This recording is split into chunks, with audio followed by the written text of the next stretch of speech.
Boa tarde a todos. Hoje daremos início ao estudo do 13º capítulo do Evangelho de João. E nós vamos, como sempre, abrir os trabalhos com os 5 primeiros versículos do Evangelho. No princípio era o Verbo, e o Verbo estava com Deus, e o Verbo era Deus. Ele estava no princípio com Deus. Todas as coisas foram feitas por Ele, e sem Ele nada do que foi feito se fez. Nele estava a vida, e a vida era a luz dos homens. E a luz resplandece nas trevas, e as trevas não a compreenderam. Queridas irmãs e irmãos, que as rosas floresçam em vossa cruz.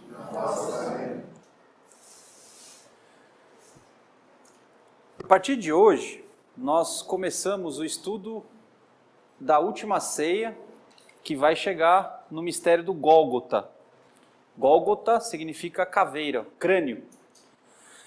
Então, existe um significado interno profundo a respeito desse trilhar que começa nos pés. Hoje nós vamos estudar especificamente o lava-pés. E você vai então subindo até chegar no lugar do crânio, onde você tem a libertação do espírito, simbolizada pela morte e ressurreição. E a Fraternidade Rosa Cruz, assim como toda escola espiritual séria, ela sempre diz que todo trabalho começa no corpo vital. Então é o auge dos nossos estudos. E é pelo estudo do corpo vital que vocês entenderão o trabalho do Cristo na Terra. Então, na literatura Rosa Cruz, a primeira descrição que é feita sobre o corpo vital é no capítulo 2 do conceito Rosa Cruz do Cosmos. Vocês vão perceber que a função que ele dá aqui do corpo vital não é a principal função que nos interessa. A função que nos interessa é uma função superior do corpo vital. Aqui a definição é uma definição mais básica do corpo vital, que é um corpo que se estende por cerca de 1,5 polegadas do corpo físico. Alguns clarividentes conseguem enxergar isso. Algumas pessoas enxergam o corpo vital e não sabem que enxergam o corpo vital. Basta alguma pessoa para orientar, ela fala, isso daqui que você está vendo é o corpo vital. Nossa, eu vi isso a vida inteira, achei que era uma coisa qualquer. Uma dica para você começar a ter algum vislumbre do que seja o corpo vital, sempre que o Sol fizer algum bom aspecto com Urano, em trânsito, seja um sextil, seja um trígono, porque o Urano rege o éter. Então você pode, por exemplo, enquanto esse aspecto astrológico em trânsito está ocorrendo, que dura aí cerca de 15, 20 dias, você pode ler um livrinho que chama A Visão Etérica e o que ela revela. É um livrinho fino. Se você estudar esse livretinho nesse período astrológico, é possível que você tenha alguns vislumbres do que seja o éter. Então o Max Heidel vai dizer que é uma parte que está fora do corpo denso, é muito luminoso e tem a cor recém-aberta do pessegueiro, da flor do pessegueiro recém-aberta, que parece meio que um salmão, uma coisa meio rosa. Né? E ele vai enfocar a parte do corpo vital inferior, que é aquela que mantém esse corpo denso animado ou vitalizado. Não animado no sentido de motivação, que isso quem dá é o corpo de desejo, mas é muito simples. Você já dormiu em cima do seu braço e a circulação não aconteceu direito? O seu braço não dorme? Você percebe que fica duro o braço, ou seja, não está tão leve. E todos aqueles formigamentos que ocorrem são os átomos do éter do corpo vital acelerando os átomos físicos. Então esse aceleramento dá o formigamento. E depois que o aceleramento do átomo físico ocorre, o braço fica leve. Essa leveza quem dá é o corpo vital. O corpo vital é que faz você ficar ereto, andar, porque isso aqui pesa. Assim, sobe na balança, você vê quanto pesa. Pesa pra caramba. Então como é que você consegue com esse peso todo, né, correr? É o corpo vital que dá essa vida. Então, essa definição do capítulo 2 é uma definição mais básica que eu só queria deixar claro para vocês, para termos um ponto de partida. Mas não é o que nos interessa. O que nos interessa tem mais a ver com o éter de luz e com o éter refletor. Vamos recordar o seguinte. Para você entender o que o Cristo fez na Terra, e o que o Cristo fez para nós temos que recordar o passado. Não tem jeito. No passado, a forma humana era diferente da atual. Então, eu vou caminhar para um passado mais recente, na época centro-europeia, que é a época inteira da Idade Média, a época do Cristo e um pouquinho anterior ao Cristo. Então, você vê que os textos sagrados, principalmente judaico-cristão e islâmicos, eles têm muito a ver com o Oriente Médio e tudo que acontece na Europa. Um pouco antes, você chega na Grécia. Estou mandando mais para o passado. Você tem Platão, Sócrates, Heráclito, você tem o movimento pré-socrático e a mitologia toda, as mitologias gregas todas. Um pouco antes, você tem a época Egito-Caldeia, que são civilizações irmãs. Egito é regido pelo signo de Gêmeos e a Caldeia por Virgem. Então Hermes Trismegistro, por exemplo, ele aparece como um senhor de Mercúrio e faz todo o trabalho da Tábua da Esmeralda no Egito. E esse mesmo Mercúrio aparece na Caldeia, só como o deus Nebo. Um pouco antes você tem a Pérsia, e você tem o Zaratustra, né? Que é um raio de Cristo também. Mais antigamente você tem os grandes templos da Índia, não é a Índia como é hoje. A Índia como é hoje não é nem sombra dessa época aqui, não é nem sombra, tá? E um pouquinho mais para trás você vai chegar na catástrofe, conhecido como o Grande Dilúvio, onde Noé fez a arca. Vocês percebem, né? O quanto que essa linha do tempo é importante para organizar o raciocínio. Nós vamos vir um pouquinho antes da catástrofe. E depois nós vamos voltar a andar para frente. Tá todo mundo aqui?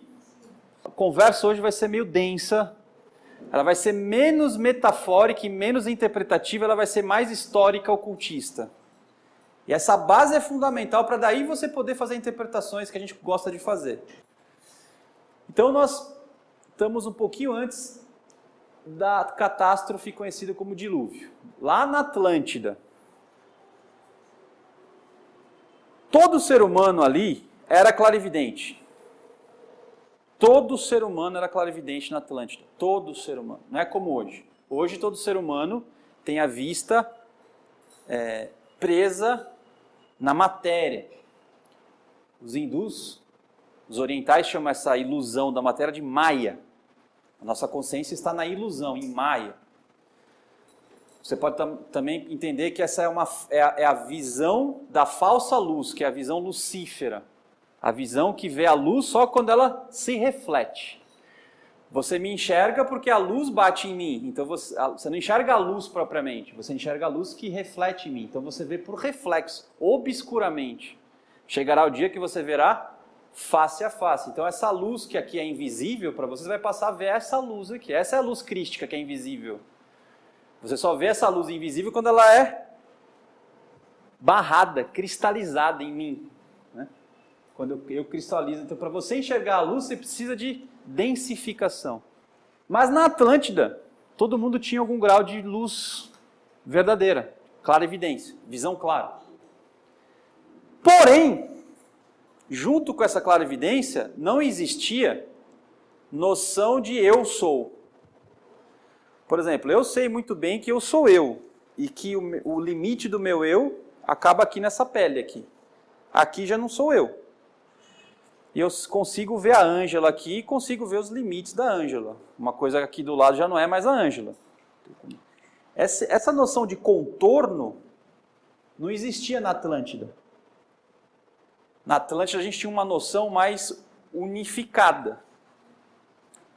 Essa que era a nossa percepção. Não existia eu, existia o nós na Atlântida.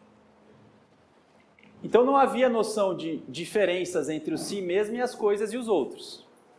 Então hoje eu tenho a pele e é o limite do eu. Agora uma pergunta. Será que de fato, mesmo hoje, é claro essa limitação do eu e das coisas? Porque se eu analisar, por exemplo, o ar que eu respiro, eu não enxergo, né? Mas o ar que eu respiro não sou eu. Mas quando ele entra em mim e faz todo o processo metabólico, ele passa a ser eu e depois eu solto isso que sou eu junto com o ar para fora. Então eu também, um pouco de mim sai para o ar. E eu respiro isso de volta. Então se tivéssemos olhos para ver, considerando só o ar, a gente é muito mais do que esse limite da pele aqui. Então mesmo hoje, se você pensar um pouco, mesmo você não sendo clarividente, é difícil você dar os limites do eu e do outro. Mesmo hoje. É óbvio que para a mente materialista isso é uma bobagem que eu estou falando. Isso é uma estupidez. Mas se você tem uma visão um pouquinho mais animada por alma e não tão mecanicista, isso é mais fácil de você entender. Resumindo, não havia noção de eu. Não havia diferenciação eu e você. Basicamente é isso que eu estou querendo dizer. Isso na Atlântida. Por que isso acontecia? Tem dois fatores. E são esses dois fatores que nós perdemos e que o Cristo, quando ele vem, ele reinstaura. E se você verdadeiramente quer ser cristão, você precisa entender isso. Então, na Atlântida, sentia-se a si mesmo como um membro de todo o seu ambiente. Via por toda parte penetrar o seu corpo correntes que hoje não podemos ver. Via o mundo espiritual, mas não podia distinguir-se dele. A sabedoria fluía. Livro Iniciação Antiga e Moderna, Max Heindel. Parte 2 fala sobre a iniciação moderna, cristã. E a primeira iniciação chama-se batismo. Eu estou na página 80, eu vou ler um pequeno trecho para vocês. Só para vocês entenderem como que a iniciação devolve isso aqui. Só que aqui nós tínhamos naturalmente. Nós perdemos isso, essa consciência, e na iniciação, a primeira iniciação menor, você retoma isso. Iniciação cristã, batismo. Olha o que o Max Heindel diz quando a pessoa verdadeiramente é batizada pela iniciação. O espírito é conduzido sob as águas da Atlântida, onde ele conhece as condições primitivas do amor e bondade fraternos, onde percebe Deus como o grande Pai de seus filhos, os quais estão envolvidos por seu maravilhoso amor. E pela volta consciente, agora com consciência você volta, a este oceano de amor, o candidato fica de tal forma imbuído deste sentimento de irmandade que o espírito do egoísmo é banido de seu ser para sempre. Eu vou repetir porque essa parte é bonita, né? O espírito do egoísmo é banido do seu ser para sempre. Então, na primeira iniciação menor, você volta a esse estado onde você não tem mais diferenciação entre eu e você recorda. Não é que você aprende. Lembra do Platão, o mito do diálogo com Mênon? O mito da reminiscência? Eu fiz um seminário aqui sobre isso, faz um mês atrás. Está lá no YouTube, depois assiste o seminário. Ele fala assim, eu posso aprender a virtude? Não, você pode recordar a virtude. Então aqui você tem uma recordação disso, você já sabe isso. Você já sabe isso daqui. Isso aqui que eu estou falando para você não é novidade para você. Você já sabe isso. Só que você só precisa lembrar que você sabe. E nessa condição aqui, você tem uma saturação do Espírito Universal, capaz de dizer o seguinte: se um homem pede o teu casaco, dá-lhe também a tua capa. Se ele te convida a caminhar uma milha, caminha-o em duas. Sentindo-se um com todos, o candidato não considera a sua crucificação um sacrifício e pode dizer: Pai, perdoa-os porque eles não sabem o que fazem. Isso é a primeira iniciação menor. Então, para você lembrar disso, você tem que lembrar da Atlântida.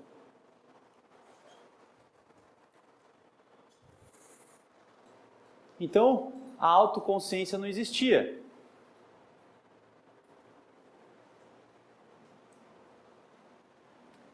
Com o fim da época Atlante, começou a época Ária, a era do arco-íris. E os povos da época pós-Atlante, que é a época atual, época Ária, estavam organizados de uma forma tal que o mundo espiritual retirou-se de sua consciência. Hoje você não vê o mundo espiritual, você não vê. E eles aprenderam gradualmente a ver o mundo físico. Portanto, houve a perda da sabedoria universal. O que sobraram? Alguns clarividentes. No passado, alguns oráculos. Então, o que aconteceu em nós que causou essa mudança? Tínhamos uma consciência universal e a partir de agora é cada um por si e Deus para todos. Quer dizer, Deus? Deus também talvez nem exista, né? Só eu que existo, né? Está nesse nível. Basicamente, começou pela mudança do sangue. No passado, até a época Atlante, você casava em castas. Só podia casar na mesma família. Portanto, o sangue não sofria mistura, miscigenação. Hoje em dia isso é pecado, né? Você jamais casar com um irmão, casar com uma irmã, estranho. Nessa época era estranho casar fora da família. Primo de primeiro grau no máximo. Era assim que funcionava. E quando você mantém o sangue puro, o que acontece com esse sangue? O que tem no sangue? O sangue porta o quê? Memória de quem? Da casta, que é o espírito da família. O espírito de raça, o espírito da família. Portanto, se o meu sangue é o mesmo sangue do meu tataravô, o meu tataravô vive em mim. E eu consigo ver, pelo polo negativo do éter refletor, as experiências do meu tataravô. Portanto, quando eu nascia na Terra, eu já... Pensa assim, eu vou fazer uma analogia. Imagine que quando você nascesse, você tivesse uma conta bancária com 10 milhões de reais. Todo mundo. Você nasceu, o cara te dá uma caderneta de poupança. Hoje em dia, poupança está fora de moda. Você tem tesouro direto. Eu tenho um tesouro, aplicação no tesouro direto com 10 milhões de reais. Não, de dólares. Aí você nasceu com todo mundo. Nasceu com 10 milhões de dólares. Aí o que você vai fazer? Você vai gastar. Não seria mais fácil a vida? Porque hoje você não tem. Quiçá 10 mil, imagina, reais. Né? 10 milhões. Né? Eu tenho 10 reais. Oh, se você quiser, eu já gastei o meu. Então, o que eu estou querendo dizer com isso? Quando você nascia, você tinha um banco de sabedoria para gastar. Então, quando você tomar uma decisão, não é como hoje, que você tem que trabalhar para ganhar o salário. Você já ia lá no banco fazer um saque e comprava. Só que essa moeda que eu estou falando era poder anímico. Só que tem uma desvantagem, que eu não cheguei na desvantagem. Não é o meu poder anímico. É um poder anímico coletivo. Mas esse poder anímico era uma sabedoria. Vocês estão entendendo a analogia? Tá. Na medida que eu comecei a sair dessa regra que foi dada por Jeová, essa regra, não case fora da casta, e o sangue começou a misturar, eu comecei a perder essa caderneta de poupança. Aí o meu filho, que agora nasceu mixigenado, ele já não tinha 10 milhões, ele já tinha 8 milhões. E aí o meu neto nascia com 4 milhões, e assim até que hoje em dia você nasce devendo 10 milhões. Hoje você nasce com menos 10 milhões. Vocês estão entendendo? Só que isso tem uma vantagem. eu não tenho mais a caderneta de poupança, então eu tenho que, com o suor da minha testa, fazer o meu. Então, o sangue puro permitia a sabedoria antiga herdada, porque era um conhecimento anímico coletivo. Por isso, então, você chega a dizer que Matusalém viveu 900 e poucos anos, Abraão viveu 700 e poucos anos. Por quê? Não é que ele viveu, mas a sabedoria dele era transmitida por várias gerações. Então, o conhecimento anímico dele perdurou quase um milênio. Você imagina? Um milênio.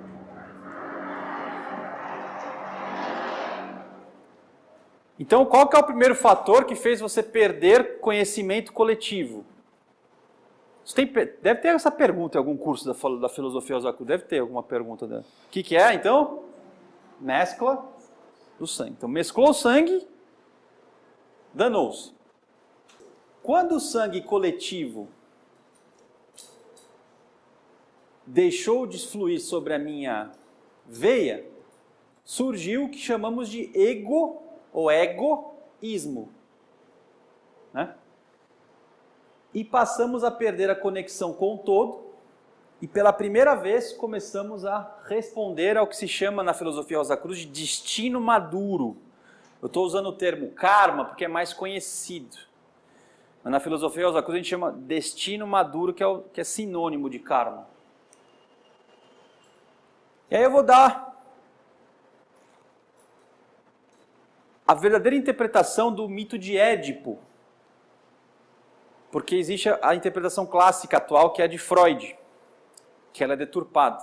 Por que eu estou trazendo o mito de Édipo aqui? Vocês conhecem o mito de Édipo? O mito de Édipo é que o rei e a rainha, Laios e Jocasta, eles foram no oráculo. O que significa ir no oráculo? Você visitar a sabedoria que você perdeu. Algumas pessoas mantiveram essa sabedoria. E lá na sabedoria, o que eles enxergaram? O que foi revelado por profecia? A profecia revelou o que para esse rei? Falou o seguinte: olha, meu filho, você vai ter um filho, Laios.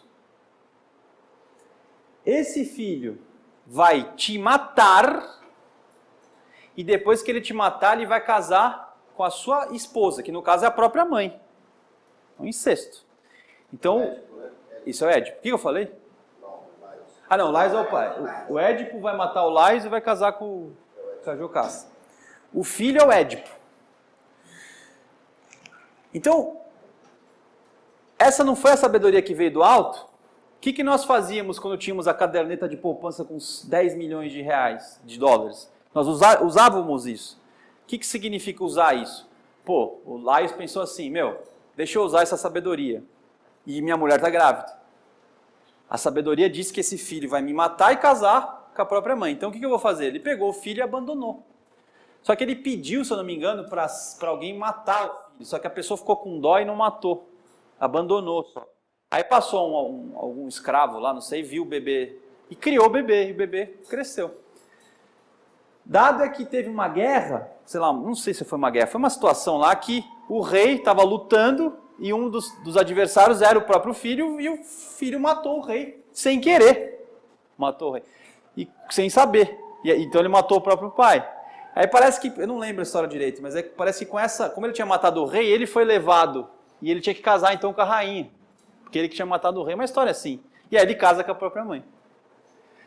Claro, tem um final da história que ele fura os próprios olhos, né, por conta disso, vale a pena estudar. Mas o que isso quer dizer? Que quando o sangue mixigenou e o egoísmo surgiu, eu fiquei preso à lei de causa e efeito. E mesmo tendo acesso ao espiritual, se agora eu sou egoísta, a lei de causa e efeito me pega. Antes, a lei de causa e efeito não me pegava porque eu não tinha egoísmo. Então eu tinha sabedoria e a sabedoria me guiava. Então eu não tinha desequilíbrio. Agora, mesmo que eu tenha conhecimento, e veja, por ter egoísmo, o karma ainda me pega. Então essa que é a verdadeira interpretação do mito de Édipo. Ou seja, mesmo sabendo e tomando as providências, o destino te pega. Olha só. E finalmente o último aspecto que nos fazia ter noção do todo. Na época Atlântica, se você olhar na memória da natureza, o corpo vital, ele era mais estendido aqui, ó. Hoje o corpo vital ele é concêntrico na raiz do nariz. Então você tem um ponto aqui que é mais ou menos no meio da cabeça e na raiz do nariz. Se você fizer um cruzamento, esse ponto concêntrico, você vai ter a cabeça do corpo vital aqui e a cabeça do corpo físico concêntrico. Esse é o assento do espírito, está concêntrico. E isso faz então eu ter a noção de eu, diferente de você, e portanto eu sou.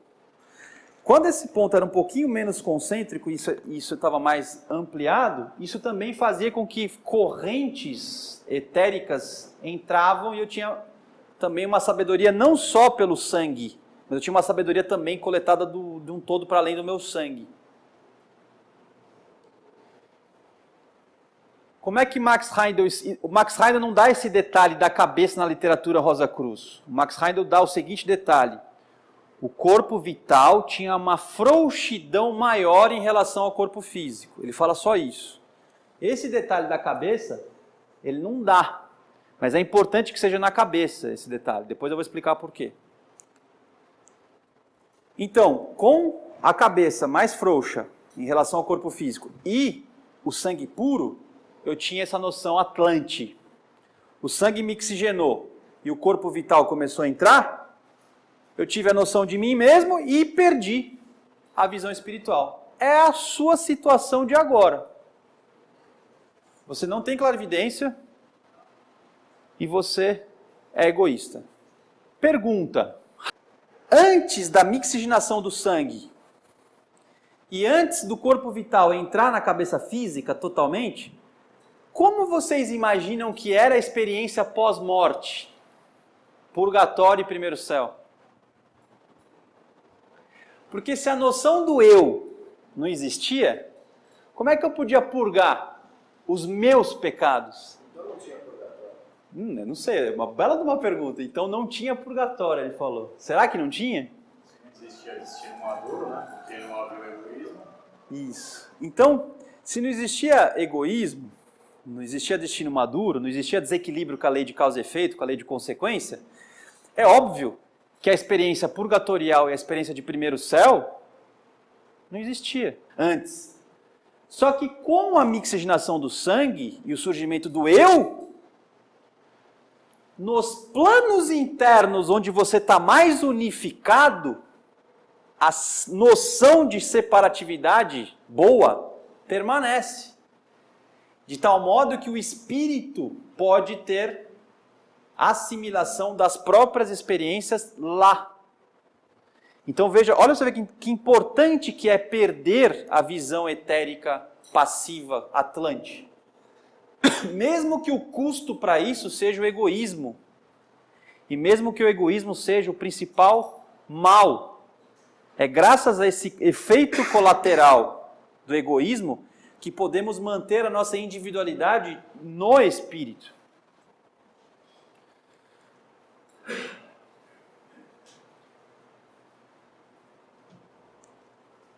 Surge o eu. Antes de adentrar nessa época, o ser humano vivia ainda aquilo que herdou e não aquilo que adquiriu. Antigamente a sabedoria era herança. Finalmente as moedas da antiga sabedoria se tornaram inacessíveis. Por quê? Mixigenou o sangue, o corpo vital entrou na cabeça. Quando eu não via mais a sabedoria coletiva, o que aconteceu com os meus olhos do sentido? Parou de ver o espírito e começou a ver o engano. Qual é o engano? Focar no eu e na expansão física. Hoje, o que é considerado uma pessoa bem-sucedida? Hoje. Esquece o espírito. hoje, o que é considerado uma pessoa bem-sucedida? É uma pessoa que expandiu os seus bens. Então uma pessoa bem-sucedida, ele vai usar, expandir fisicamente por fama, por poder, por dinheiro ou por sexo. Não é por amor não, é por sexo. Amor é outra coisa. É sexo, poder, fama e dinheiro. Essas 4 coisas é o que move o ser humano. Então, às vezes eu expando para ser poderoso. Às vezes eu expando para ser bem visto, né? Para ser bem falado, fama. Às vezes é porque eu quero ter dinheiro mesmo. Estou nem aí para poder e para fama, mas eu tenho bala na agulha para fazer o que eu quiser. E o outro é sexo, né? Sexo ainda é a maior alavanca de energia. E sempre será. A diferença é que o erotismo espiritual é outra coisa, não é o erotismo... Tem que ter bala na agulha também. Tem que ter bala na agulha também. Tudo isso caminha junto, né? Então, olha para você ver. Vocês já viram falar em terapia gênica? Terapia gênica, por exemplo, é possível você curar um câncer em metástase. Aproximadamente 80% de cura. Quanto custa? Se você tem câncer hoje e está com metástase, ou seja, tem pouco tempo de vida, você tem que desembolsar cerca de $300 mil só para esse tratamento. Se você tiver esse dinheiro, você consegue uma terapia. O que é a terapia gênica? A terapia gênica é assim, ó. Você tem câncer, eu tiro o seu DNA e estudo o seu DNA. E a célula cancerígena você já é mais ou menos mapeado como é que ela funciona. Então você já vai no DNA do paciente saber onde é que a coisa está acontecendo ali. O que você faz então? Você substitui, você modifica esse DNA para que ele comece a ficar mais saudável. E aí você pega esse DNA saudável do próprio paciente, ou seja, você elimina a parte ruim do câncer, ativa a parte boa, pega tecido, que é célula artificial, injeta esse DNA lá, essa célula, como se fosse uma célula tronco, ela aprende a ser saudável, aí você pega essa célula artificial e injeta de volta no paciente. Aí essa célula, que é o próprio DNA do paciente, ela entra e o corpo reconhece aquilo como sendo dela, aí ele começa a ativar o DNA inteiro, bom agora, e eliminar o ruim. O cara regenera, ele cura. Para câncer. Porque se você tiver uma doença que está dentro de um gene que ninguém nunca estudou, é a partir de 1 milhão. Que é só para você, né? Então, deixa eu só ver que oração. Por que eu comecei a falar de terapia gênica agora? O que isso tem a ver com a reunião? Vocês entendem? Alguém consegue entender por que eu comecei a falar de terapia gênica? Você está fazendo o quê? Você está expandindo a vida falsa. Não está expandindo a vida verdadeira. Tem um filme que quando eu assisti ele eu não entendi nada, depois eu sempre cito ele aqui, chama Zardoz. Esse filme, depois que eu entendi ele, eu fiquei uns meses mal, assim, né? Por quê? Porque os caras no filme superaram a morte, superaram a doença, superaram o envelhecimento. Superaram, eles fizeram isso daqui. Eles fizeram a expansão do eu. E são eternos em Maia, eternos na ilusão, eternos na visão lucífera. E o Sean Connery, que é o protagonista do filme, ele não faz parte desse todo, porque esse todo, inclusive, é sustentado por pessoas que não têm esse acesso a essa tecnologia, são os mais pobres. Esse cara, ele entra até lá e reinstaura a morte. Ele devolve a morte para as pessoas. Aí uma pessoa materialista vê o negócio, por que você vai devolver a morte das pessoas que estão lutando para não morrer? Vocês entendem? Hoje vocês vão entender. E pense, o Gólgota, o que aconteceu com Jesus no Gólgota? Morreu. Tudo bem, ele ressuscitou. Mas, ou seja, se você está aqui, consciente ou inconsciente, é porque você está buscando morrer. Se ninguém te falou isso ainda, estou te falando agora. E se isso te assusta, vai embora para casa, reflete melhor, depois vê se aqui é o lugar para você mesmo. Porque aqui você está caminhando para morrer. Não está caminhando para viver aqui. E eu vou entender por que isso é tão bom, por que é tão bom morrer.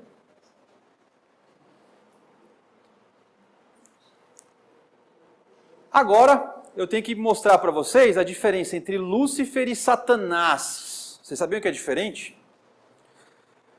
Por que Cristo fala vá de retro Satanás para Pedro? Né? Ele não falou vá de reto diabo. Ele falou vá de retro Satanás. E o que o Pedro falou para ele? O que Pedro sempre falava para ele, que ele falava vai de reto Satanás? O Pedro chegava para ele e falava assim, vai Senhor, vai Senhor. Eu falava, não vai Senhor, fica aqui, se esconde Senhor. O que Pedro falava? Satanás é de Satã, que é a base de Saturno. O Rudolf Steiner chama essa força de mefistofélica, de Mefistófeles, ou de Arimã. Qual que é o problema da força saturnina? Satanás é diferente de Lúcifer. A gente fala pouco de Saturno aqui, nesse contexto. É Saturno que cristaliza a sua visão na matéria, não é Lúcifer. Não é Lúcifer que prende a sua visão, que cristaliza a sua visão. Marte não cristaliza nada, Marte excita. Quem cristaliza é Saturno. Não vá, fica aqui. Fica preso aqui. Sabe? Qual a primeira coisa que você tem que ver no seu tema natal, quando você está doente? A posição de que astro? Saturno. Onde é que está Saturno? Porque é ali onde você está mais cristalizado. Então Satã, o que Satã faz? É muito perverso o que Saturno faz, que Satã faz. Porque o que nós somos? Nós somos imagem e semelhança de quem? De Deus. Saturno nesse nível aqui, ele faz você cristalizar a imagem da sua essência verdadeira e faz você entender que você é isso daqui. Você não é a imagem de Deus, você é a imagem do seu próprio corpo. Uma analogia vai ficar mais clara. É como se o pianista começasse a acreditar que ele tem a forma do piano. Ele não é o piano, ele é um ser humano que toca o piano. Só que Saturno vai fazer o pianista achar que ele tem teclas, que ele tem cordas que tem que ser afinado, que ele tem um móvel de madeira. Ele vai achar que ele é o piano. É mais ou menos isso. Você acha que você é isso daqui. Você não é isso daqui. Você é uma coisa essencial. E é Saturno, nesse nível aqui, que promove isso. Então é Saturno que te aprisiona em Maia, na ilusão. E Lúcifer? O que Lúcifer faz? Lúcifer, ele faz você ter emoções intensas. Só que qual que é a primeira emoção intensa que o ser humano foi capaz de ter? Uma oração. Nem hoje você consegue orar com intensidade. Uma contemplação. Não, qual foi a primeira emoção profunda? Não. Orgasmo, gente. Morder a maçã do pecado. Lambuzar a maçã do amor. Assim, entendeu? Por que é o sentimento mais profundo? E por que a pornografia ela é tão irresistível? Porque ela é a parte cerebral que você perde toda a possibilidade de outras emoções. É que nem um vício, é que nem droga. Né? Você perde toda a possibilidade de você articular. Tanto que quem é muito escravo do sexo, você faz uma pergunta para ela, ele não consegue concluir a frase. Não sei se vocês já conversaram. Vocês não conversaram com gente que vive de sexo? Profissionais do sexo? Eu já conversei algumas vezes. Não porque necessariamente eu penso o que vocês quiserem. Então, assim, converse com profissionais do sexo. O grau de aprofundamento intelectual é mínimo. É mínimo. É pueril, é infantil. Entendeu? Se você quer ser um auxiliar invisível, você precisa conhecer o submundo, tá? Não fica com moralismo, não. Você tem que conhecer as coisas como elas são. Então vai atrás. Tire suas conclusões para você ser útil. Então,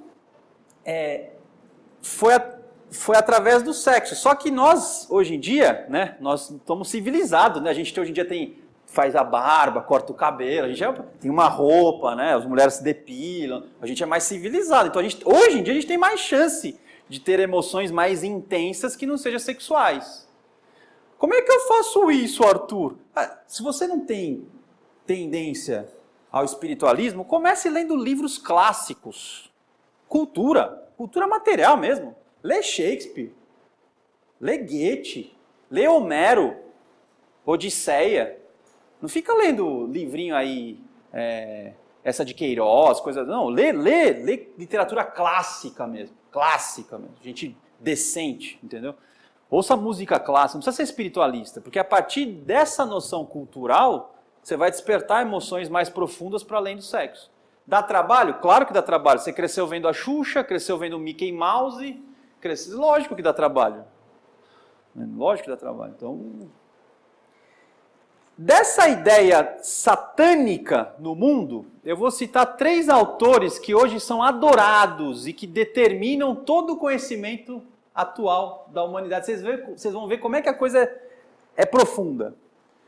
Primeiro cara, que hoje ainda está em voga, que pegou Saturno e fez assim, gente, agora eu vou aprisionar vocês não a 7 chaves, mas a 7.000 chaves.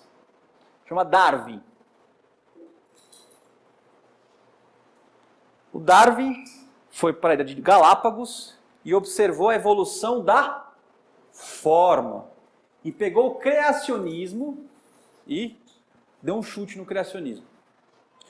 E hoje em dia, se você tiver pais assim, militantes do materialismo dialético, se um professor falar de criacionismo em sala de aula, ele pode ser considerado, pode até ser processado, porque já se viu, o Estado é laico, não pode falar de criacionismo, você está doutrinando. Eu tenho que tomar um pouco de cuidado. Por outro lado também, se for uma igreja, for uma escola de igreja também, se você falar de Darwin, você também vai ser excomungado. Então, tem que tomar, os dois lados não são bons. Mas o Darwin, ele fala da evolução da forma. Você acha que esse raciocínio de terapia gênica, ele tem o espírito por base ou tem a forma por base? Então você está vendo como para você curar as pessoas, você está curando elas para manter-se mais presas. A cura hoje é uma cura que te aprisiona mais em Satã. Medicação. Estou falando para você parar de tomar medicação, né? Porque senão começa aí os caras aí, não dou nem vacina no meu filho. Pelo amor de Deus, gente. Dá a vacina do seu filho. Se pegar uma meningite e morrer, vai falar que é anjo do destino. Não, é burrice sua. Tecnologia existe, você tem que usar. A questão aqui é outra, é mais profunda. Tá? Outro cara que acabou de vez com toda a possibilidade de uma vida interna espiritual. Chama-se Sigmund Freud. Tão adorado. Psicanálise, né? Psicanálise, ele pega toda a sua vida interna. Eu, na faculdade, tive que estudar 5 anos de Freud. Eu me perguntar por quê, mas você tem que estudar. Fruto do subjetivo. Então, não existe nada interno para além de você. Só existe o seu próprio eu. Então, se eu tive uma experiência mística, não foi Deus que falou comigo. Eu tive uma alucinação. Olha só. Tive um delírio. E aí, para fechar com chave de ouro, Karl Marx. Karl Marx foi o mais perverso de todos. Minto. O Karl Marx, ele inaugurou a maior perversidade contemporânea, porque ele pegou a dialética de Hegel, pela metanarrativa, e transformou ela em materialismo. Na verdade, quem foi mais perverso que Marx foi a escola de Frankfurt. A escola de Frankfurt, ela que realmente transformou ela numa cultura, justificando que estava indo contra uma outra ideologia que seria o capitalismo. Eu não coloquei o Nietzsche aqui, porque eu não sei se o Nietzsche é um cavaleiro. Ele é mal compreendido. Eu não sei exatamente se ele faz tanto mal assim. Eu entendo o Nietzsche como um grande libertador, na verdade. Se não for ele, quem pode ser? Não sei, só temos tá para nascer aí. Eu colocaria que vai ficar na linha de Karl Marx. Um cara que seria um cavaleiro, mas é que está na linha de Darwin também, é o Galileu. Ele acabou com a ideia, por exemplo, se eu jogar isso daqui até você, como é que o físico vai entender isso? Ele vai entender que um corpo fez uma força e esse objeto vagou em função da força que eu empreguei no espaço. Antigamente esse espaço ainda era chamado de éter. Tinha um éter aqui, mas a ciência matou. O Einstein matou a ideia do éter. E aí vai chegar até você. Quando chegar em você, o seu corpo físico vai esbarrar e vai bloquear o objeto. Então, um corpo joga força nesse objeto e um outro corpo barra esse objeto. Como é que antigamente, quando na época Atlante, nós verificaríamos esse mesmo fenômeno se eu jogasse assim? Existem entidades que levam isso daqui até o João. Assim como a água que cai do céu, você tem silfos, salamandras, são entidades, são seres. É o espírito cristalizado? O espírito cristalizado faz eu parar de ver esses seres que carregavam esse negócio até o João. Aí eu só vejo a parte mecânica, o universo mecânica quântica. Chama de física, tem a dignidade de chamar de física, porque física do grego chama natureza. É natureza quântica. Não, mecânica. Quer dizer, você vê que até o linguajar do cientista hoje é saturnina, é cristalizador. Se você parar para pensar, você vai ver que Satã está em tudo. Não é só Lúcifer.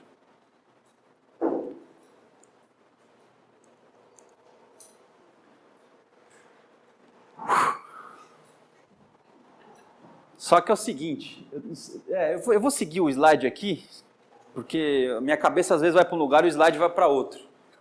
Mas eu vou seguir o slide aqui. Eis que ocorre um milagre, porque até agora que eu estou falando para vocês é meio desesperador, né, ou não? Você cada vez mais é convidado a ter emoções intensas, normalmente sexuais, primitivas. Se não for sexual, gente, é consumismo. Que é super sexual. Hoje em dia, um carro, como é que os carros estão hoje? Não é só o design que lembra o corpo feminino, arredondado, venusiano. Você, cada vez mais, está sendo convidado a dirigir assim, ó. Você não dirige mais como uma caminhoneta. Caminhoneta, você senta assim, ó, você tem. Hoje o carro, você entra assim, ó. Por que é isso daqui? O que você faz assim, ó? Isso é um útero, cara.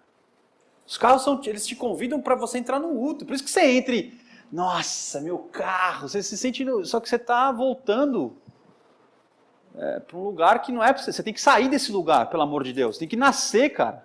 Não é só o carro, a música também, né?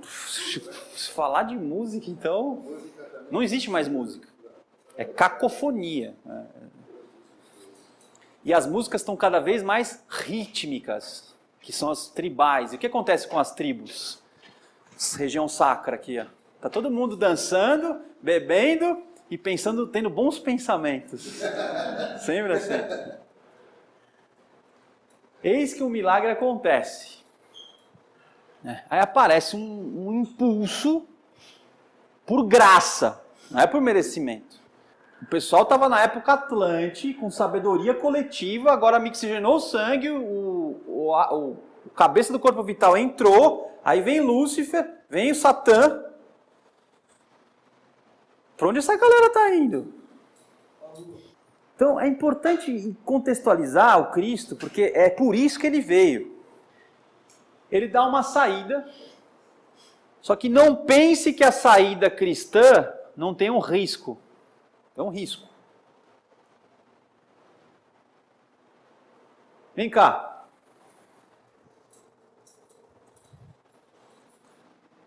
Não tem como mais eu purificar o meu sangue. Nem que eu comece a casar só entre a minha própria casta, caso só com as minhas irmãs, com as minhas primas, não tem mais. Isso já não tem como mais voltar à ideia do sangue. E não é para voltar porque você tem que ter a consciência do eu sou. Isso todo mundo sabe disso já, né? Então eu tenho que ter o sangue mixigenado. Agora, eu posso fazer o corpo vital que antes estava aqui, entrou. O que eu posso fazer com o corpo vital agora? Eu posso devolver a frouxidão. Só que qual que é a vantagem agora? Eu devolvo essa frouxidão com o sangue mixigenado. Então eu não perco a noção de eu. Eu vou voltar a beber da sabedoria, mas agora não mais dissolvido na coletividade. Agora, então eu não vou mais viver de herança. Eu vou adquirir sabedoria. Então, o Cristo fez vários trabalhos, a gente estava conversando sobre isso agora há pouco. O Cristo fez vários trabalhos, ele fez trabalhos na região etérica, no mundo do desejo, na região do pensamento, ele fez vários trabalhos. Eu vou focar agora só no éter. E aqui está a resposta do porquê que todo trabalho espiritual começa no corpo vital. Quando o sangue de Cristo jorrou na cruz, as chagas, pense que as chagas jorraram de membros que têm que tipo de musculatura? Voluntária ou involuntária? Voluntária. Eu posso mexer os membros. Eu não posso determinar o membro liso, o estômago, a musculatura. Eu posso, estriado eu posso. Então, o que acontece quando eu abro um buraco onde é individual e o sangue jorra?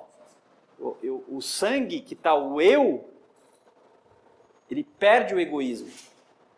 Isso também tem a simbologia do sangue venoso que purifica, né?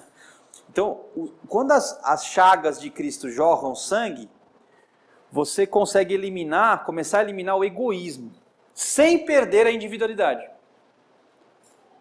Porque não tem problema eu ser individualizado, o problema é eu ser individualista, que é o egoísmo. Tá. Feito isso, o Cristo soltou uma nota-chave lá, no Gólgota, que toda a humanidade, principalmente no Ocidente, mas hoje já está no mundo inteiro, começou o corpo vital a se afrouxar novamente. Então, cada ano que passa, o corpo vital começa a ter as características que tinha, como na época Atlante. Não é que o ponto concêntrico está saindo, ele está concêntrico ainda, mas ele começa a expandir. Quando ele expande, ele pode se conectar com a sabedoria. Não dos meus antepassados, mas a sabedoria que eu posso adquirir. Só que eu não posso mais viver de herança. Então não basta só eu reconectar, porque se eu reconectar, aí eu volto a viver de herança. Eu tenho que agora adquirir. Vocês estão entendendo? Como é que então eu posso adquirir sabedoria hoje, conforme meu corpo vital começa a se expandir? Porque o Cristo agora deu o peteleco. Então assim, vai, meus filhos, voltem a ser clarividentes. E o que a gente faz? Insiste em não ser, né? Faz uma força danada para não ser clarividente. Se você parar de fazer força, você já vai naturalmente evoluir. Mas não, você volta no consumismo, volta no sexo, volta em tudo que não pode, né? Então, o que eu estou querendo dizer para vocês? O que vocês imaginam que seria uma atividade ativa de aquisição de sabedoria, dado que o meu corpo vital está mais frouxo graças ao Cristo? E é por isso, então, que todo o trabalho espiritual começa no corpo vital. Não precisa responder, por enquanto, mas deixa essa pergunta. Alguém não entendeu a pergunta? Porque é mais importante entender a pergunta do que ter a resposta. O que eu preciso fazer para alcançar sabedoria agora, dado que meu corpo vital está voltando a ficar frouxo? Ou seja, ele está ficando menos fixo no corpo denso. É difícil responder essa pergunta. –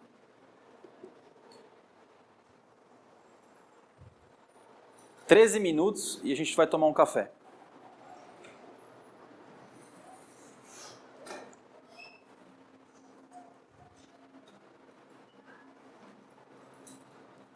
Para eu ajudá-los a encontrar essa resposta, eu vou falar do risco que é o cristianismo ter feito isso, o Cristo ter feito isso. O risco é o seguinte, lembra que eu abri a palestra falando que no capítulo 2 do conceito Rosa Cruz do Cosmos, Max Heindel define o corpo vital mais na função básica, éter químico e éter de vida, que é a parte de sustentação do corpo físico. Eu falei que isso não nos interessa aqui, o que nos interessa é o éter de luz e o éter refletor. Vocês lembram disso que eu falei? Então,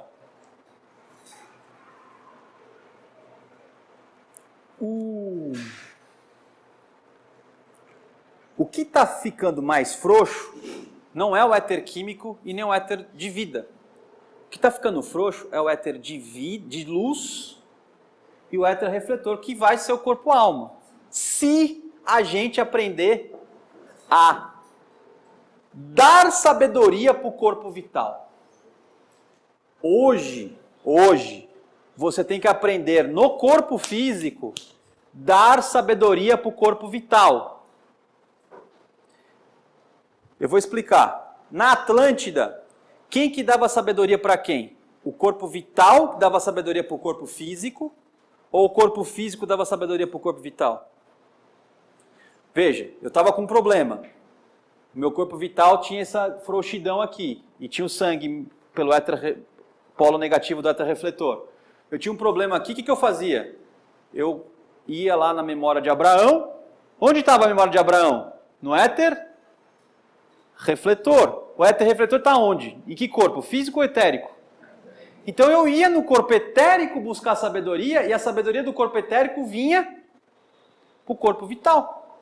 Então quem sustentava a sabedoria do corpo físico era o corpo vital na Atlântida. O que aconteceu hoje é que eu queimei a sabedoria do corpo vital e eu não tenho mais caderneta de poupança. Foi a analogia que eu fiz. E eu não tenho mais herança. Agora eu tenho que adquirir sabedoria. Só que corpo eu tenho para adquirir sabedoria agora? O físico. Então quem tem que alimentar o corpo etérico agora? O físico. Por isso a experiência. Por isso que Max Heindel fala, a experiência é o propósito da vida. Porque onde é que eu tenho experiência? Encarnado. No corpo físico. Aí ele dá o exercício de retrospecção. Porque quando eu faço a retrospecção, eu tiro a quinta essência. Quando eu tiro a quinta essência, eu estou pegando a experiência do corpo físico e estou fazendo o quê? Corpo vital. Toma a sua sabedoria de volta. Então, o corpo físico ele tem que nutrir. A alma do corpo físico tem que nutrir o corpo vital. O que está acontecendo hoje? Está acontecendo o seguinte. O corpo vital não nutre mais o corpo físico, porque nós não temos mais caderneta de poupança. E o corpo físico está fazendo o que com o corpo vital? Não está nutrindo. Porque nós estamos ouvindo funk, nós estamos preocupados em fazer a revolução, que todos temos que ter direitos iguais. É isso que nós estamos lutando no mundo. Esses modismos, essas ideologias, é isso que a educação hoje, ela se você não for na escola hoje, você sai mais inteligente, você fica mais inteligente hoje, é quase isso. Então, o que eu estou querendo dizer isso para vocês? O risco que nós temos é que, quando o Cristo abre a possibilidade, porque o Cristo não deu a sabedoria, ele abriu a possibilidade. Tanto que o que o catolicismo canta? Cordeiro de Deus que tira o pecado, não tira do indivíduo, ele tira do mundo. Porque quando ele tira do mundo, ele está falando que ele deu uma condição para que o indivíduo nessa condição do todo possa fazer esse trabalho. Mas ele não, o trabalho não é você que tem que fazer. Então ele só que quando ele abre isso, você começa a fazer o corpo vital sair. Pasmem. Chegará uma hora que o corpo vital vai sair totalmente do corpo físico. Tendo feito o corpo-alma ou não tendo feito o corpo-alma. Como é que eu sei disso? Estuda a escatologia de São João, chama-se Apocalipse. Existe lá o fim dos tempos, já leu? Lá vai acontecer. Queira você ou queira não. Isso vai acontecer. E se acontecer, que é a história das trombetas, que tem lá os escolhidos, os carimbis, isso é metáfora. Isso que significa ser escolhido. Isso que significa ser escolhido. Ser escolhido significa que você pegou esse trabalho do corpo físico e deu sabedoria para o corpo vital. O Cristo ressuscitou em que corpo? Então o que ele fez com o corpo físico dele? Ele extraiu toda a sabedoria do corpo físico dele e jogou para o corpo vital. Quando isso acontece, você tem a vida eterna. Isso que é a vida eterna. É científico o negócio. Agora, se isso vai despertar devoção em você, é óbvio que tem que despertar, porque você está morto, cara. Você está morrendo, cara. Tic-tac, tic-tac, tic-tac, tic. Uma hora o ceifador vai passar, velho. A pergunta é, tem problema o ceifador passar? Claro que não. O problema é se ele passar e eu estou aqui, né? Porra, cara. Então esse é o milagre, né? Ele vem, essa é a boa nova, né?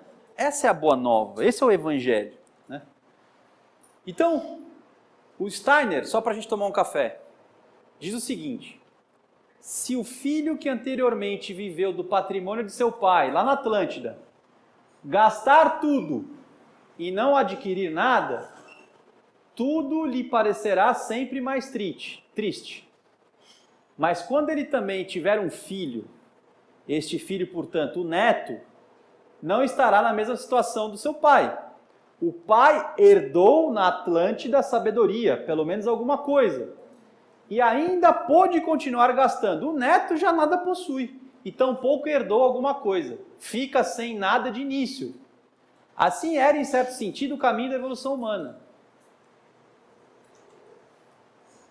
Então, para que a gente não tivesse a segunda lua, o Cristo fez o seguinte: vocês podem agora transformar a sabedoria do corpo físico, transportar a sabedoria do corpo físico para o corpo etérico. Se você não fizer isso, o corpo físico, o corpo etérico também vai deixar de vitalizar o corpo físico. Então o corpo físico vai ficar cada vez mais ressecado. Agora, tem médico aqui? Tem mais profissional de saúde aqui? Só nós, então. Só nós somos iniciados, então. Você mais é do que eu ainda. O que para nós iniciados, os estudos epidemiológicos vêm mostrando a cada ano? Que as doenças estão aumentando ou diminuindo? Elas não... Você destrói uma, aparece 3. Isso significa, então, que o corpo físico está ficando... Por que o corpo físico está ficando ressecado? Porque o corpo vital está indo embora. O Cristo está fazendo isso. O Cristo está fazendo isso. Ele está falando assim, ó, já deu, velho. Agora o corpo vital tem que ir embora. Começa a frouxidão. Então, o que isso quer dizer? Começa a jogar a sabedoria para lá. Porque se eu jogar a sabedoria para lá, o corpo vital vai fazer o quê? Vai ficar vivo. E essa vida vai fazer o quê? Vai devolver saúde. Mas isso é um processo. Lógico. Um processo natural da reconstrução física pelo corpo vital, através do passo da luz solar. Mas o problema é que com a queda, Lúcifer, Satã e tudo isso que eu estou falando, nós quebramos esse processo. E cada vez mais nós estamos ficando... nós somos monstruosos. Agora que Urano está entrando em Touro, as doenças estão ficando cada vez mais materializadas, porque Touro é matéria. Já saiu de Áries? Já está, né? Então, o corpo físico vai ficar cada vez mais ressecado. Epidemias, né? HIV/1/1. Não, os principais é doença consultiva, né? Câncer, doença que é materialismo mesmo, assim. Doenças crônicas. Câncer não existia, né? Anos atrás, né? Então, eu estou finalizando a conversa explicando para vocês que nós tínhamos sangue puro e tínhamos o corpo vital frouxo. Mixigenamos o sangue, o corpo vital entrou. Agora com o sangue mixigenado, eu tenho noção de eu. E o Cristo fez um trabalho no corpo vital da humanidade inteira que é devolver a frouxidão do corpo vital. Só que isso não garante que essa frouxidão está fazendo o corpo vital ser o que ele deveria ser, porque o trabalho tem que ser feito por nós. E nós estamos deixando de fazer isso. E o mundo do desejo hoje, ele está mais conturbado do que há 100 anos atrás. Porque a coisa está mais feia. Mas nós temos uma esperança. Então vamos tomar um café com esperanças. Porque, por incrível que pareça, nós vamos falar para vocês como que é que você faz para alimentar o corpo vital. Tem o que fazer. E por incrível que pareça, assistir palestras como essa, ler as cartas. Só para vocês não irem com tanta tristeza, só para verdade. Tem uma pergunta na carta aos estudantes que a pessoa faz para o Max Steiner. O que eu faço então? Ele fala assim, só de você estar lendo essas cartas aqui, você já está construindo seu corpo-alma. Só de você estar lendo, estudando. Não basta, mas isso já é alguma coisa. Tem que servir, né? Vamos lá tomar café. Bom, pessoal, eu vou amarrar tudo que eu falei até agora em 2 slides para que a gente consolide e organize a intensidade de informações passadas. Vamos entender. Nós temos 2 possibilidades a partir da vinda do Cristo. A primeira é catastrófica, que é a seguinte. Para que o corpo físico não se resseque, o que é o corpo ressecar? O corpo físico ressecar, ele ficar doente e você morrer, perdendo a oportunidade de crescimento espiritual. É necessário dar força. Que tipo de força? Força de sabedoria ao corpo etérico. Agora, os 2 éteres superiores, éter de luz e éter refletor, alguém entende qual é a matéria-prima do éter de luz e refletor? A síntese. A síntese do éter de luz e refletor, o que é? Pense, o éter de luz é o que me permite ver. Tem um exercício até, dado do Max Heindel, qual que é? Observação. Aprenda a observar. Então, quando eu observo, eu estou trabalhando o éter de luz. Quando eu escuto, quando eu vou falar com as pessoas e deixo a pessoa contar o que ela está tendo que contar e não, eu já vou atropelando. Então, isso é éter de luz. Mercúrio rege esse éter, astrologicamente falando. E o éter refletor, ele tem 2 polos.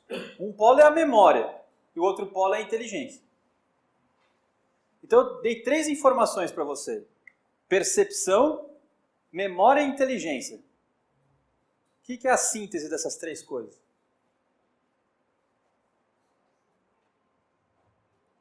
Começa com sa, termina com bedoria. Sabedoria. Você vê as coisas, usa a sua memória e usa a sua inteligência para adquirir mais sabedoria. Então o trabalho é dar para o corpo etérico sabedoria. O que é o corpo-alma? O corpo-alma é a pessoa que já tem sabedoria. Um auxiliar invisível é uma pessoa sábia. Não é sabedoria intelectual, de boas palavras. Uma pessoa sábia. Uma pessoa sábia. Pode ser até analfabeta, mas ela é sábia. Agora, se ela tiver a sabedoria de um auxiliar invisível e ainda tiver erudição acadêmica, aí, você vira um Salomão, você vira alguém nesse nível. Então, é preciso dar força de sabedoria para o corpo etérico. Será preciso que esse corpo etérico, ao retirar-se do corpo físico, haja recebido no corpo físico a força da sabedoria. Tendo recebido essa sabedoria, retroagirá sobre o corpo físico, dando-lhe vida e não deixando ressecar. Então, quando eu alimento o meu corpo-alma, o que o meu corpo-alma faz com o meu corpo físico? Ele devolve saúde. Esse é o retroalimento. Então, todo mundo aqui é doente em alguma coisa. Um tem gastrite, outro tem dor em joanete, outro tem... Alguma coisa o cara tem. Unha encravada. O que é a doença aqui, então? Então, grande parte das suas doenças é ensinar o paciente a alimentar o corpo vital dele. Só que no consultório hoje, o que o paciente quer quando ele paga a consulta para você? Ele não quer que você ensine ele a alimentar o corpo vital dele. Ele quer remédio, né? Ele quer suplemento. Ele quer uma vitamina que simule uma vitalidade. Se você der uma vitamina para ele, ele prefere tomar a vitamina D3 do que tomar sol. Porque tomar sol, 10 minutos e mais. Tem coisa para fazer, né? Ao invés de ele comprar um alface orgânico, ele prefere tomar Centrum. De A a Z. Não, o que é? É Centrum? É zinco? Sei lá que porcaria que é. Isso é alimentar o corpo vital. Tira o cansaço físico, concentração melhora. Vocês percebem? Eles prometem tudo que você teria se você tivesse o corpo vital ativo. Só que você está ressecando, é artificial. Ele não tem conhecimento que ele tem os éticos. Não, mas o problema não é esse. O problema é você estar numa sociedade organizada. Essa que é a perversidade. Em que você não consegue nem ter uma fruta hoje, sem agrotóxicos, sem uma série de coisas que teria vitalidade para você. Nem isso você consegue mais. Agora você tem a segunda possibilidade, que teoricamente o estudante Rosa Cruz está buscando. O corpo etérico consegue sabedoria e dá novo impulso de vida para o corpo físico. O corpo físico, então, não se decomporá, mas ele, o perecível, assumirá a forma do corpo etérico, o imperecível. Que corpo nós teremos no período de Júpiter? O etérico vai ter que faculdades acopladas a ele? As faculdades do corpo físico. O corpo etérico vai ter nele o corpo físico. Vai ser um corpo com o corpo... São dois corpos, 2 em 1.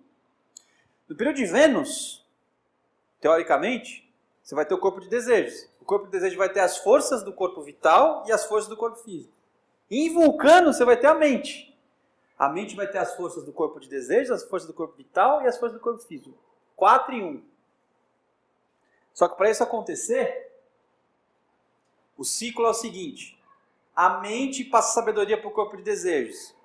O corpo de desejo passa sabedoria para o corpo vital. E o corpo vital passa sabedoria para o corpo físico. Nadir da materialidade. E agora? Agora, o eu sou, a autonomia aconteceu, eu não vivo mais de herança, aí o corpo físico devolve para o corpo vital. O corpo vital devolve para o corpo desejo. O corpo desejo devolve para a mente e a mente devolve para o espírito. É isso. De Deus viemos e de Deus voltaremos. É a voltinha lá, 777 encarnações lá do conceito. É isso. Agora, vamos fazer isso, né? Esse que é o questão. Então aqui está o Cristo. O cristianismo, gente, inteirinho, é o seguinte ensinamento para você. Aprenda a dar sabedoria para o seu corpo vital. E se você conseguir fazer isso, você terá o corpo perecível se transformando em corpo imperecível. É isso. Isso é o cristianismo. Esse aqui é o corpo imperecível. É por isso que quando você abre a porta da Fraternidade Rosa Cruz, tem esse quadro aqui embaixo. A primeira coisa que você lembrar é falar assim, eu tenho que transformar o perecível em imperecível. Lembrar às vezes isso. Agora, eu vou pular aqui o protocolo, acabaram as perguntas. Por que eu falei que a morte é uma grande amiga? No mundo onde Lúcifer incentiva a intensidade, Satã deixa você materialista, na ilusão, qual é a única possibilidade que você tem de pensar no espírito? Quando você se depara com a morte de um cara que estava na ativa e que de repente é retirado. Nessa hora, quantos amigos meus postaram? Como assim? Quando você fala como assim, você tem a chance de pensar no espírito. que é onde você deveria estar pensando o tempo inteiro. O que o beneditino fala toda noite antes de dormir? Deus, me conceda uma morte santa.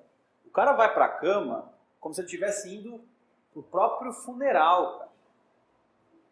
O cara vai... E se você me der a oportunidade de abrir os olhos amanhã, aí eu vou pensar se eu tenho alguma... O que eu vou fazer? Mas até lá é o que eu tenho agora. Pode ser que eu não abra os olhos. Olha o grau de desprendimento material que esse cara tem.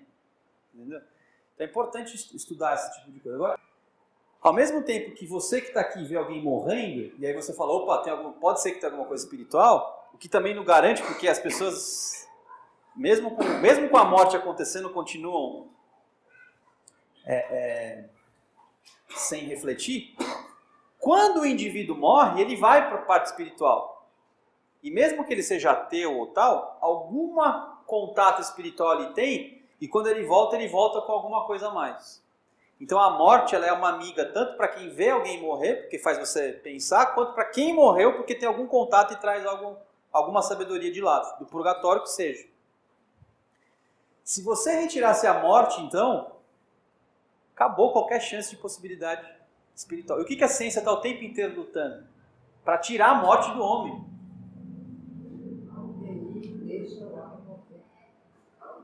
A UTI não deixa o cara morrer. Então, o caminho da paixão de Cristo, que é o Gólgota, que termina aqui, o Gólgota é aqui, o lugar da craveira. É onde você sai à noite. É aqui. Hoje, com pouco tempo que eu tenho, eu vou falar do lava, o oposto do Gólgota.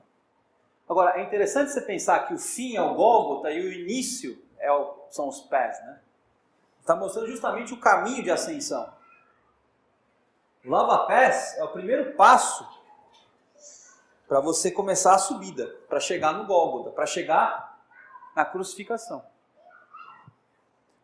O caminho da crucificação é o caminho de purgação de todo ser humano para se libertar da matéria. Você tem duas formas de fazer isso. Você tem a forma faustiana, que é jupiteriana. Você tem a forma de jobiana, que é a forma saturnina. Você pode escolher. Normalmente a gente escolhe a forma de Jó, que é a forma de desgraça, doença, morte, dor, doença. Aí o cara fica com paciência e aí se supera. Eu prefiro a via faustiana. Aliás, presidente, cadê o ar-condicionado? Eu sou um homem faustiano. Não posso viver sem prazeres. Eu preciso de Júpiter aqui. Cadê? O Júpiter tá vindo aos pouquinhos, viu? Então, a gente tenta ser faustiano, vem o Jó aqui, ó. Pô, Ale, joga um pouco de Júpiter na vida da gente, pô. Legal pra te jogaria, você já... Vai, chega, se eu não chego. Retrógrado, não vem com essa conversa, não. Então, vamos lá. Esse aqui é o caminho. Então, por que é importante estudar a via sacra, né? Você vai ter que fazer isso.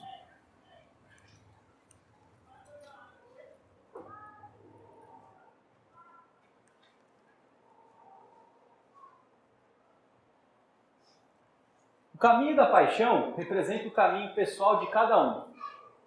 Mas ele é ao mesmo tempo um fato universal e um fato concreto.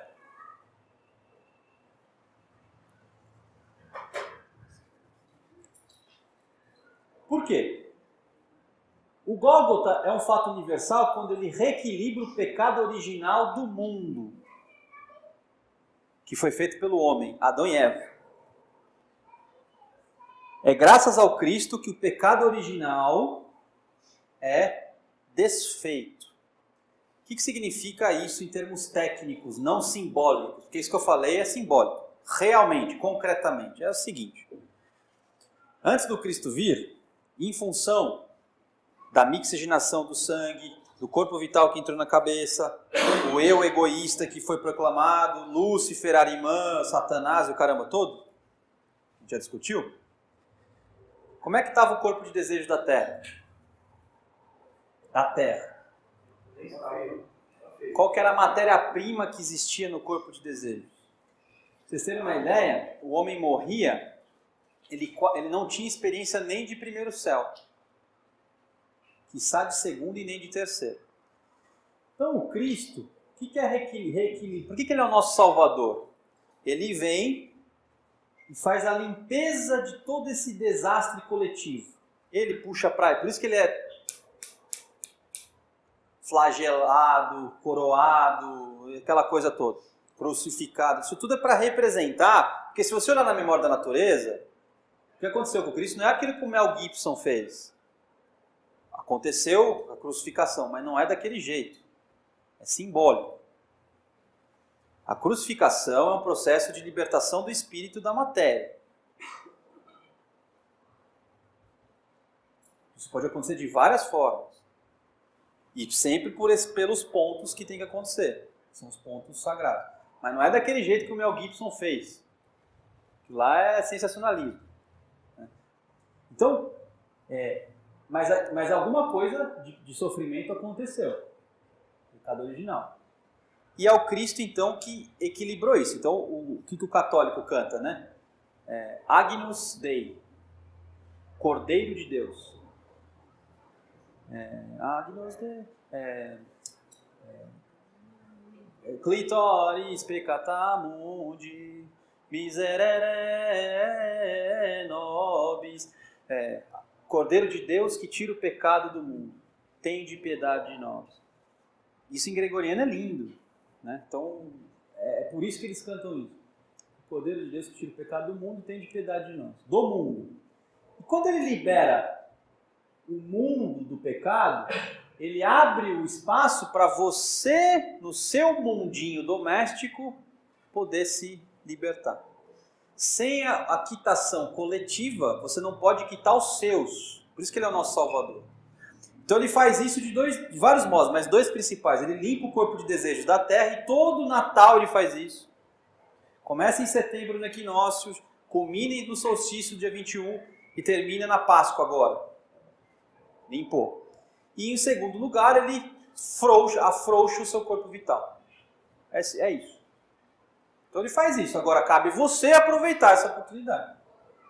Esse é o... Então, no sangue jorrado das chagas, vemos, portanto, o símbolo real para o egoísmo excessivo no eu humano. Se o sangue não houvesse jorrado, o homem se haveria enrijecido espiritualmente no egoísmo. Com o sangue jorrado, no Gólgota foi dado o impulso para que se possa desaparecer gradualmente da humanidade aquilo que torna o eu egoísta. Agora vem o ponto-chave da reunião. Tudo isso para falar esse pequeno momento agora. Eu tenho uns 20 minutos para falar, no máximo. É o seguinte. O primeiro ato que o Cristo começa para instruir esse processo é o lava-pés. O lava-pés vai culminar no Gólgota. O Gólgota é a libertação do espírito na matéria.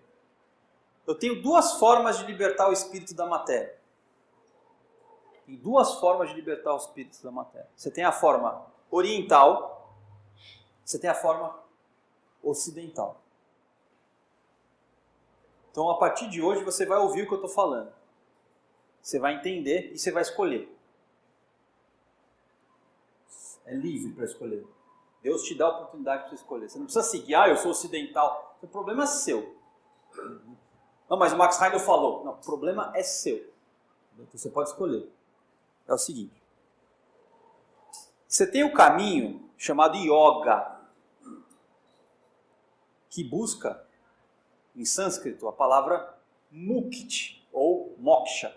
O que significa mukti? Significa deixar ir. Libertar. Moksha. Moksha vai ser um caminho de mergulho em Deus, que é o yoga. Yoga significa união. Como é que eu faço para me unir pela via oriental? Eu vou começar pela via prática, depois eu vou falar via técnica. A via prática é o seguinte: nós não somos egoístas porque nós miscigenamos o sangue e tal. Ângela, eu sei que você é uma pessoa que os seus aspectos astrológicos permitem você ser uma pessoa muito mais amorosa do que eu, por exemplo. Não só porque você tem mérito por isso. Mas mesmo com esses aspectos de amor, quem é mais real para você? Você ou eu? Seja sincero. Eu. Mesmo uma pessoa que tem a autoridade cósmica para amar. Se uma pessoa que tem essa autoridade diz que ela é mais viva e real para ela mesma do que eu, aliás, o próximo debate que vai ter aqui vai ser em julho. Teve o primeiro, vai ter o próximo. O título é Eu e Tu, Martin Buber. Vai vir os 4 aqui de novo, quebrar a cabeça. Então, o tu seria eu ser tão real quanto você. A via oriental vai falar o seguinte para você. Se você é mais real para você do que eu sou mais um fantasma do que uma realidade. Você imagina como eu sou. Para você, a única realidade que tem é você mesmo. Isso é a prova do egoísmo. E como somos egoístas. Aliás, se uma pessoa se diz empática e amorosa, desconfie. Porque ninguém que diz que é amoroso e empático presta. Deve estar escondendo alguma coisa lá dentro. Uma pessoa honesta fala que tem dificuldades, contradições, paradoxos. Tem dia que ama, tem dia que odeia. Que é uma pessoa normal. Uma pessoa que é 100% boa, desconfie. Então, o que o caminho oriental te ensina? Ele vai te ensinar a se transformar num fantasma, assim como eu já sou um fantasma para você. Então, assim como eu sou uma realidade mais intensa para mim do que você, eu começo a ter uma certa indiferença para mim mesmo. Eu começo a ter práticas mentais e espirituais, exercícios, em que a mente ela fica mais, ela sai de si e não mais se comove pelas coisas. De tal modo que as coisas elas passam a ter uma certa indiferença. Tudo fica com a luz apagada. Nesse momento você tem uma luz mais acesa para si e uma luz apagada para os outros. O caminho de união oriental é um caminho que você vai apagando a própria luz, porque isso aqui é maia, é ilusão. Eu não posso acender a luz na ilusão. Maia. Eu tenho que ir para Atma, que é o absoluto. Como é que eu vou para Atma? Como é que eu saio da roda de Sansara? Como é que eu saio do karma? Como é que eu saio? Eu vou então me afastando. Vou ficando indiferente. De tal modo que aí você também fica um fantasma para si mesmo. E nesse processo, então, você vai ressecando todos os corpos, não por doença, mas por escolha. Sabia que você pode ressecar seus corpos por escolha? Você não precisa ressecar os corpos só por doença. Você pode ressecar por escolha. Até que então você mergulha de novo em Deus. Então você busca o repouso em Deus. O que é o Nirvana? Nirvana! É uma banda de rock lá que o cara se matou. Não é. O que é o Nirvana? Nirvana é um estado de repouso em Deus. Você sai da matéria. É uma forma de você sair pelo Gólgota. Certo? Essa é uma forma. Se você acha esse o caminho bom, siga esse caminho. Vai estudar. Vocês não sabem como isso é antigo. Isso que eu estou falando não é novo. É mais antigo que o cristianismo. Muito mais antigo que o cristianismo. Vai estudar. Você pode seguir esse caminho se você quiser. O problema é seu. Ora, o cristianismo, por que ele é... O cristianismo é louco. É insano o cristianismo. Porque ele vai fazer o seguinte. Ele vai fazer exatamente assim, ó. Eu sou mais vivo do que você. Eu tenho que dar um jeito de você ficar tão vivo para mim quanto eu mesmo. Todo mundo tem que ascender. Só que no mundo perecível, na ilusão, não é no espírito. Agora, como é que eu faço isso? Porque o lava-pés é isso. Ó, o que é o lava-pés? O Cristo é um arcanjo. É um ser divino. Esse ser divino, ele se faz homem. Achando-se na condição de homem, humilhou-se a si mesmo, tornando-se obediente até a morte e morte de cruz. Pelo que também Deus o exaltou sobre... Você faz todo dia no ritual, você faz esse mantra, né? O que é um ser divino que se faz homem? É quando algo superior se inferioriza. Agora, Ângela, ou quem quer que seja, por que algo inferior se inferiorizaria? Por que algo superior meteria a mão no esterco? O inferior está ajudando ele a evoluir. Exatamente. O papel do inferior é servir o superior. De tal modo que quando o inferior serve o superior evolui e o inferior também evolui. Então Max Heindel, ele vai dar a ênfase para isso, que é um arcanjo que está também evoluindo. E ele faz a analogia de que o homem se alimentou de animais, o homem se alimentou de vegetais, então ele coloca no viés das hierarquias superiores evoluindo em cima das inferiores. Mas esse conceito de superior e inferior não é só para as hierarquias. Gente, quando você encarna na matéria, você está fazendo exatamente isso. Um espírito superior se materializa no inferior. É o eu superior trabalhando com o eu inferior. O eu superior tem que lavar os pés dos veículos. Você tem que lavar os pés do seu corpo físico, você tem que lavar os pés do seu corpo vital, você tem que lavar os pés do seu corpo desejo e lavar os pés da sua mente. O espírito lava os pés. E o que é lavar os pés?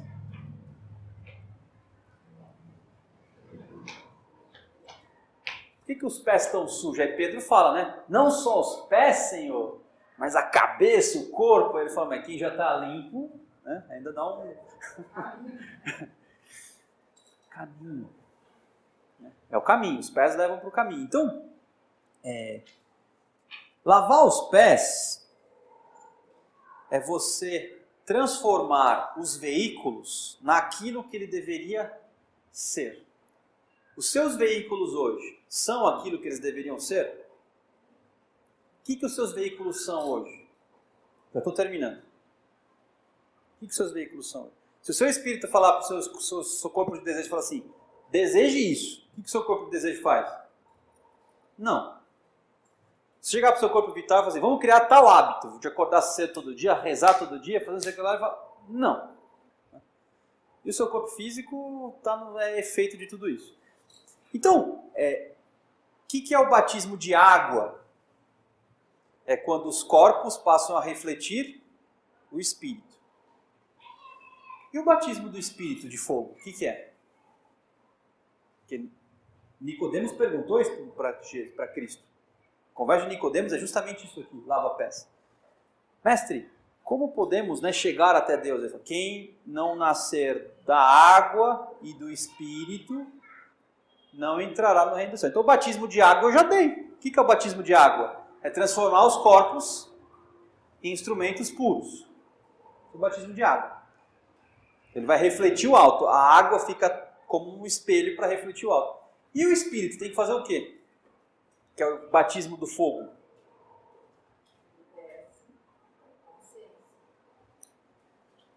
Se eu tiver um corpo puro, necessariamente eu tenho um espírito puro?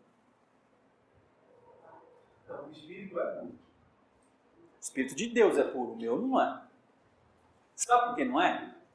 Porque você tem arbitrariedade. A gente acha que a arbitrariedade vem dos corpos. O temperamento a gente acha que é dos corpos. A arbitrariedade é do espírito, não é dos corpos. O que é arbitrariedade em sentido espiritual? O que é obediência em sentido espiritual? O que é o encontro de duas chamas que se abrasam? A chama é Deus. A minha chama, que é meu espírito, ele tem que se unir a Deus. Isso se faz pela obediência e pela pobreza. Isso é batismo de fogo. Isso é a coluna com 9 raios do conceito. Isso é pouco falado. A gente acha que o espírito ele já é puro e se vem do espírito é bom. Não, lê do engano. O espírito tem que aprender a se unir a Deus. O primeiro casamento é o batismo de fogo. O espírito tem que se unir a Deus. Depois que o espírito se une a Deus, aí o corpo se une ao espírito. São 3 níveis. Deus já é. O meu espírito tem que unir aqui e os meus corpos têm que unir aqui. Então, quando o superior chega no inferior, é justamente você fazer essa purificação, essa limpeza, esse lava-pés, para que você tenha essa consonância. Esse é o primeiro passo. Então você materializa o amor que é eterno numa região transitória. Então é isso, gente. Enquanto a yoga vai promover a libertação pelo Gólgota, pela indiferença, o cristianismo vai promover a libertação pelo amor. E o primeiro passo, então, é você ter o batismo de água e o batismo de fogo. E a Rosa Cruz tem um método que permite essa união. O método Rosa Cruz é um método que permite a união entre água e fogo, pelo amor. E aí eu vou fechar. Por que Max Heindel, então, manda você servir, servir, servir, servir, servir, servir, servir? E quando você serve, você produz conhecimento para o corpo vital. Pelo método que eu acabei de falar. Por que então servir é tão importante? Então o Max Heindel ele pensou e falou assim, olha só então, se eu mandar os meus adeptos da Fraternidade Rosa servir, eles vão aprender a amar. Vão aprender a amar. E quando amar, eles vão poder limpar os pés. Amando, limpando os pés, daí eles vão poder subir. Aí eles vão chegar no sacro, vão chegar na coluna espiritual, até chegar nas 2 glândulas aqui e se libertar. Então não tem jeito, gente. É amor.